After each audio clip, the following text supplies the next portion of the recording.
evening and welcome to State of Business, our television's prime-time business news bulletin. I'm Adusha Palakumar. Let's take a look at the headlines first. Country in preparation for election. Polling cards and ballot boxes distributed around the island. Sri Lankan government has maintained an unblemished record of debt servicing, states CBSL. Now the stories in detail. The distribution of polling cards and ballot boxes to senior election officers in charge commenced this morning. Speaking at a media briefing held in Colombo yesterday, the chairman of the Elections Commission, Mahinda Deshapriya, said that all preparations have been made for the elections, adding that the public should use their power to vote fearlessly. Mahinda Deshapriya also noted that legal action will be taken against public servants who avoid election duties. The local government elections will be held from 7 a.m. to 4 p.m. tomorrow to elect 8,325 candidates for 340 local government bodies. Issuing a press release, the Election Commission stated that only voters, the polling staff, secretariat of recognized political parties, candidates, polling agents and other legally authorized persons will be permitted by law to enter any polling station. Moreover, the use of mobile phones to take photos or videos within the premises of polling stations will be prohibited. The counting of votes and postal votes will commence after the conclusion of voting. Meanwhile, a National Inquiry Center to investigate complaints on election irregularities will function on the day of election 10th February. Accordingly, the public can make their complaints to the center, which is in operation from 6 a.m. through the following telephone and fax numbers.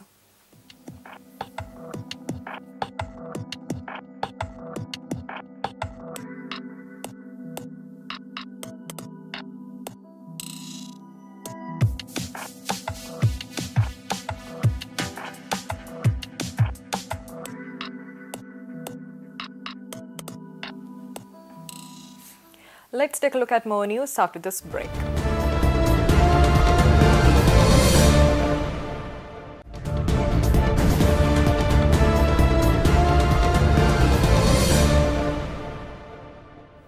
Welcome back.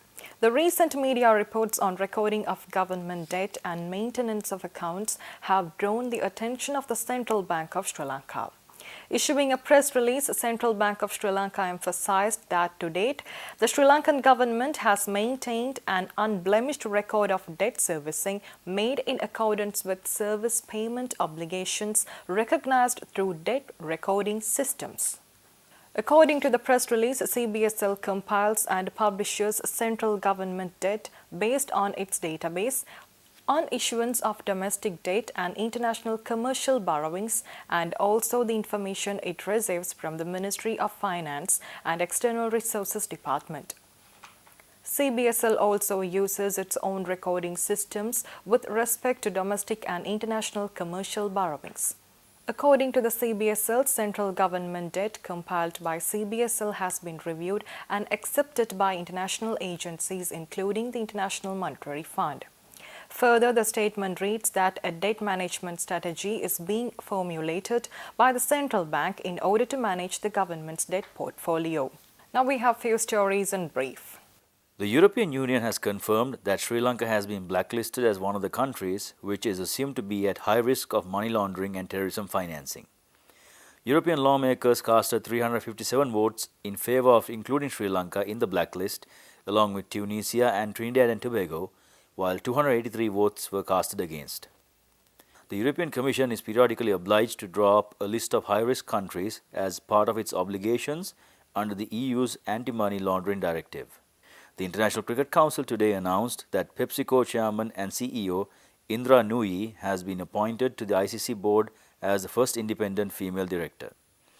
Nooyi will join the board in June 2018 to align with the term of the ICC independent chairman. Jagat Perera was ceremonially inducted as the 24th President of the Institute of Chartered Accountants of Sri Lanka yesterday in the presence of a distinguished gathering including Prime Minister Ranil Wickremesinghe, senior government officials and business leaders. Meanwhile, Manil Jayasinghe was elected as the Vice President of CA Sri Lanka. Let's take a look at the stocks after this break.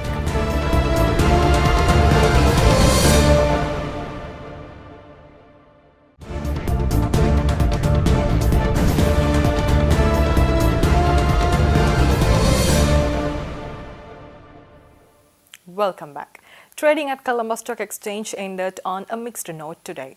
The all-share price index gained by 29.39 points to close at 6,572.29, and the S&P SL 20 dropped by 8.61 points to close at 3,730.18. The turnover was 451.9 million rupees and 55.8 million shares were traded. Up next is Forex rates.